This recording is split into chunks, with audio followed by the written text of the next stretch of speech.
નમસ્કાર મિત્રો, સ્વાગત છે તમારું અમારી ચેનલ ગુજરાત ન્યૂઝમાં। આજના તાજા અને સૌથી મોટા સમાચાર જોઈએ તો ટોલ ટેક્સમાં 1 એપ્રિલથી વધારો। ગુજરાતમાં નેશનલ અને સ્ટેટ હાઈવે પરના ટોલ ટેક્સમાં 1 એપ્રિલથી વધારો।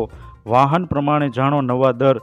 1 એપ્રિલથી ભારતના નેશનલ અને રાજ્ય હાઈવે પર ટોલ ટેક્સમાં વધારો કરવામાં આવ્યો છે। NHAI દ્વારા કારથી લઈને મોટા વાહનો સુધીના તમામ વાહનો માટે ટોલ ફ્રીમાં 5 થી 40 સુધીનો વધારો કરાયો છે।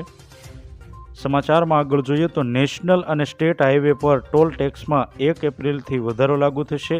National highway authority of India NHAI દ્વારા ટોલ ટેક્સમાં 5 થી 40 સુધીનો વધારો કરવામાં આવ્યો છે, જે 1 એપ્રિલથી રાજ્યના વિવિધ ટોલ પ્લાઝા પર અમલમાં આવશે। સમાચારમાં આગળ જોઈએ તો અમદાવાદ વડોદરા એક્સપ્રેસ વે પર નવી ટોલ ફી। કાર અને જીપ જેવા લઘુ વાહનો માટે 135ના બદલે હવે 140 ચૂકવવા પડશે। બસ અને ટ્રક જેવા મોટા વાહનો માટે ટોલની રકમ 465ના બદલે 480 થશે। સમાચારમાં આગળ જોઈએ તો નેશનલ હાઈવે 48 પર પણ ટોલમાં વધારો થયો છે। વડોદરાથી આણંદ સુધી કારમાં મુસાફરી માટે હવે 50ના બદલે 55 ટોલ ફી ચૂકવવી પડશે। વડોદરાથી નડિયાદ સુધીનો ટોલ 70ના બદલે 75 થઈ જશે। સમાચારમાં આગળ જોઈએ તો રઘવાણજ ટોલ પ્લાઝા પર કાર અને જીપ માટે ટોલની ફી 110 થશે, જ્યારે વાસદથી વડોદરા સુધી કાર અને જીપ માટે હવે 160 ટોલ વસૂલવામાં આવશે। ભરથાણા ટોલ પ્લાઝા પર પણ કાર અને જીપ માટે ટોલ ફી 155ની જગ્યાએ 160 થઈ જશે।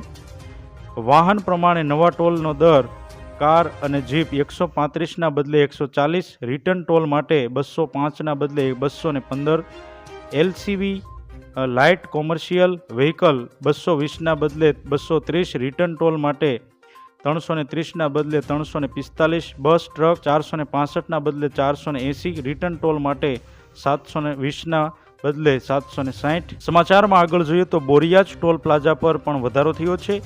લાઇટ મોટર વ્હીકલ 115ના બદલે 120, કોમર્શિયલ વ્હીકલ 190ના બદલે 195, બસ ટ્રક 395ના બદલે 410, મલ્ટી એક્સલ વ્હીકલ 620ના બદલે 640, મોટા વાહનો 755ના બદલે 780।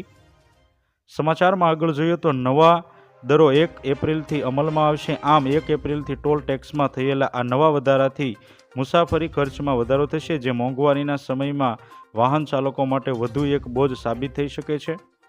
આથી જો તમે અમારી ચેનલમાં નવા છો તો અમારી ચેનલને સબસ્ક્રાઈબ કરી લેજો, જેથી તમને અમારા નવા વિડીયોની માહિતી મળતી રહે।